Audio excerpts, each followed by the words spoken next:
8년 전 한 중학교에서 벌어진 학교 폭력 사건이 검찰의 보안 수사로 세상에 알려지며 큰 충격을 주고 있습니다. 피해자는 올해 23살의 여성인데 당시 가해자 무리에게 폭행과 집단 성폭행까지 당했다고 털어놨습니다. 매일 불안한 마음으로 살았죠. 이사 간 곳에서도 내가 누구를 알게 됐는데 그 사람이 네 나체 사진을 가지고 있대. 어떻게 살았길래 그런 게 있느냐 물어보더라고.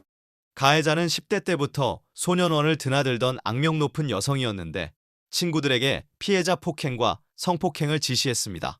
제가 본 건 동영상 딱 하나, 그거 한 번 봤었어요. 성관계 하는 동영상이었어요. 성관계 하는 애들, 이렇게 남자, 여자 한 명 빼고도 애들이 좀 있었어요. 한 2명, 3명? 여자애랑 남자애들. 그 깔깔깔 거리면서 웃는 소리가 들렸었어요.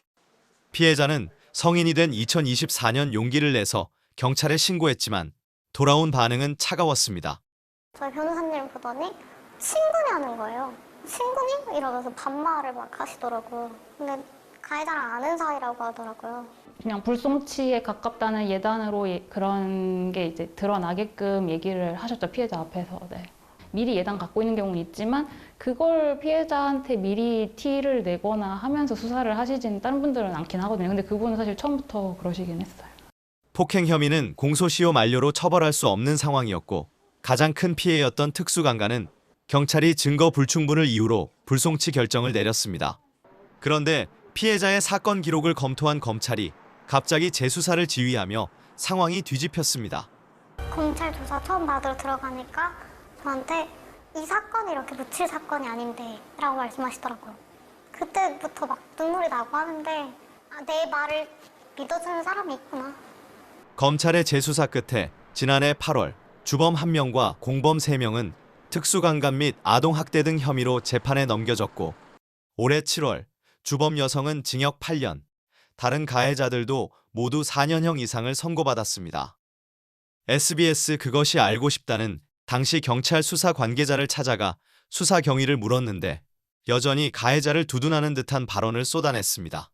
저희가 이제 수사 몇 년을 하면서 이제 걔를 봤을 적에는 걔는 혼자 주도적으로 뭘 못하는 애가 맞거든. 한편으로는 불쌍해. 걔는 그냥 쉽게 따지면 병풍 쳐주는 애야. 해당 사건을 본 전문가들은 피해자의 목소리가 묻히지 않도록 수사기관의 책임 있는 대응이 필요하다고 지적합니다. 이렇게 될 수 있는 일인데 이게 어떻게 이렇게 판단이 다를 수가 있느냐. 이런 중한 형을 받는데 이게 없는 사건이 될 수 있었다는 거잖아요. 그게 너무 허탈하죠. 사건을 접한 누리꾼들은 영원히 묻힐 뻔한 사건을 검찰이 살렸네. 피해자 구제가 복불복인 게 말이 되나 등의 분노 섞인 반응을 보였습니다. 나 진짜 근데 너무 죽고 싶어. 어떡해. 어떡해. 나 이거 죽고 싶어. 어떡해. 성폭행 피해를 신고했던 아르바이트생이 숨진 사건의 CCTV가 공개됐습니다. 지난해 12월 경기 안산시 단원구의 한 주점에서 일하던 고 최단비 양은 40대 사장을 준강간 혐의로 신고했습니다. 단비 양은 영업을 마치고 진행된 회식 술자리에서 주점 사장에게 성폭행을 당했다고 주장했는데 사건 당일 CCTV엔 사장과 대화를 나누다 눈물을 훔치는 듯한 장면이 담겨 있고 이후 비틀거리는 단비 양을 사장이 뒤에서 안아 끌고 가는 장면도 담겨 있었습니다. 갑자기 나 그 흡연실 앞에 19번 자리 있잖아. 그 구석진 자. 거기로 갑자기 데리고 가자는데 갑자기 진짜 그렇게 하신 거야. 나는 그냥 진짜 이거 아니라고 너무 싫다고 했는데 계속 그러셨는데 사장은 뭐라고? 여기 CCTV 없다고 괜찮다고 한 번만 와보라고 그러시는 거야. 단비 양은 사건 당일 오후 인근 파출소에 피해 사실을 신고했고 경찰 조사를 받은 뒤 산부인과에서 검진도 받았습니다. 하지만 사건 52일 만에 경찰에 불송치 통보서가 날아왔고 단비 양은 그로부터 3일 뒤 자살했습니다. 무너진 처음 봤어요. 걔가 그러는 걸. 기다렸는데 불송치가 떠서 담비한테 더 크게 충격이었던 것 같아요. 단비 양과 함께 일했던 동료들은 평소 주점 사장이 술을 좋아했고 단비 양에 관한 이야기도 서슴없이 했다고 말합니다. 말도 많아지시고 남자 여자 알바 상관없이 스킨십 하시고 준비가 진짜 이쁘지, 준비가 진짜 이쁘다 이런 식으로 진짜 자주 얘기했어요. 막 남자들이 준비 같은 얼굴 좋아하지 이렇게. 단비 양은 사건 당일 오후에 받은 체열 검사에서 혈중 알코올 농도가 0.085%, 면허 취소 수준의 만취 상태로 나왔는데 성폭행이 벌어진 시각을 기준으로 하면 최소 2배가 넘었을 것으로 추정됐습니다. 하지만 경찰은 사건 전후로 두 사람이 웃고 대화하며 주점을 이동한 점, 술자리에서 스킨십이 있었던 점 등을 근거로 혐의 없음 처분을 내렸습니다.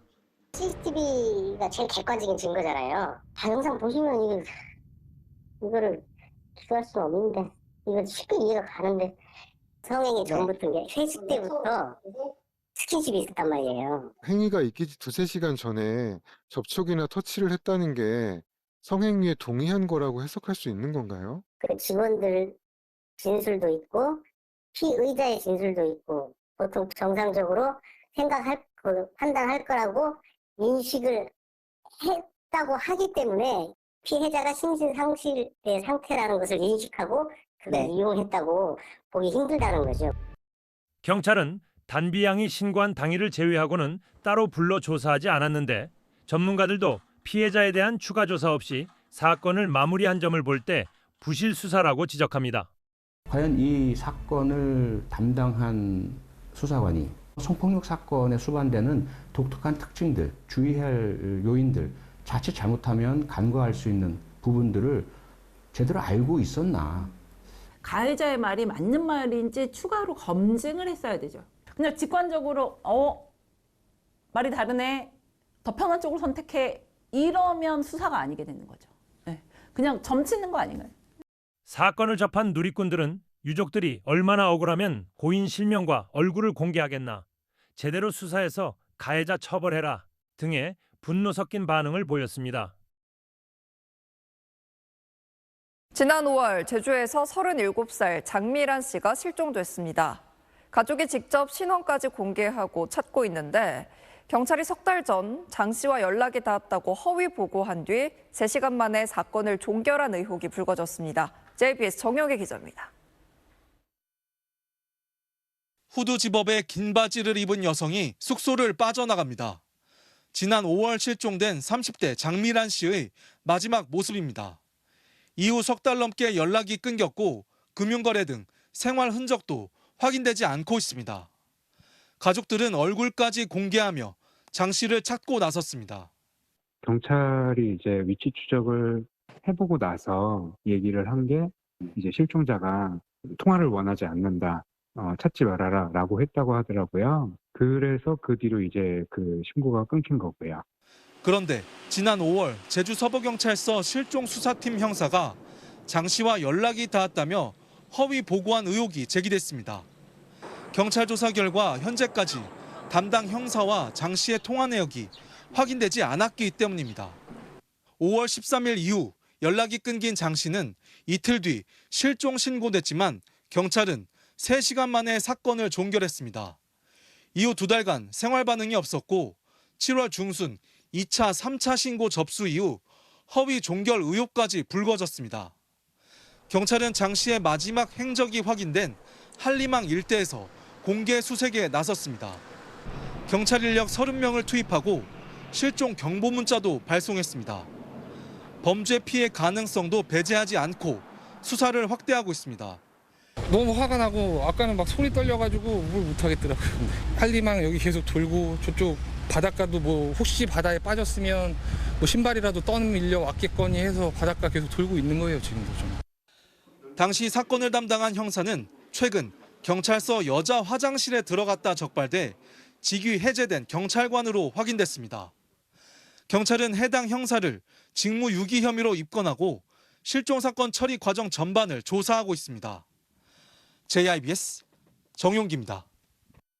형소법 개정안이 국회를 통과한 직후 구자현 검찰총장 권한대행이 전격 사퇴했습니다.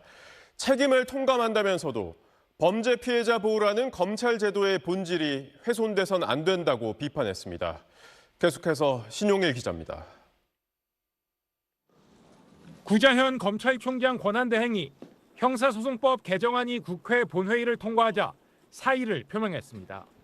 저 또한 책임을 통감하고 방금 전 사직서를 제출하였습니다. 검찰이 국민의 신뢰를 얻지 못한 건 성찰이 필요하다면서도 개정안에 대해선 비판했습니다. 제도 개편이 이루어지더라도 실체적 진실을 발견하고 피해자를 보호하는 검찰 제도의 본질이 훼손되어서는 안 될 것입니다. 개정안의 문제점을 거듭 강조하기도 했습니다. 검사가 수사 기록에만 의존해서 기소 여부를 결정할 수밖에 없고 시간과 비용이 많이 드는 비효율적인 구조를 갖고 있다는 우려도 지속적으로 전달해 왔습니다. 이미 정성호 법무부 장관이 공개적으로 사의를 표명한 데 이어 사실상 검찰 수장 역할을 해온 구 대행도 사직 의사를 밝히면서 오는 10월 공소청 출범을 앞두고 법무검찰지휘부가 사실상의 공백 상태에 빠지게 되는 거 아니냐는 우려가 나오고 있습니다. 검찰의 보안 수사권 폐지에 반대 목소리를 내왔던 범죄 피해자들의 반발도 계속되고 있습니다. 피해자들이 나서지 않게 만드는 게 국가인데 이걸 이제는 피해자들이 공론화를 해라, 피해자들이 억울한 얘기를 해라, 이런 나라가 어디 있어요. 결국엔 가해자들이 행복한 나라가 됐습니다. 법조계 내에선 범죄 피해자 구제와 가해자 처벌이라는 형사사법제도의 존재 이유에 대한 국민적 믿음이 약해질 수 있다는 우려의 목소리가 커지고 있습니다.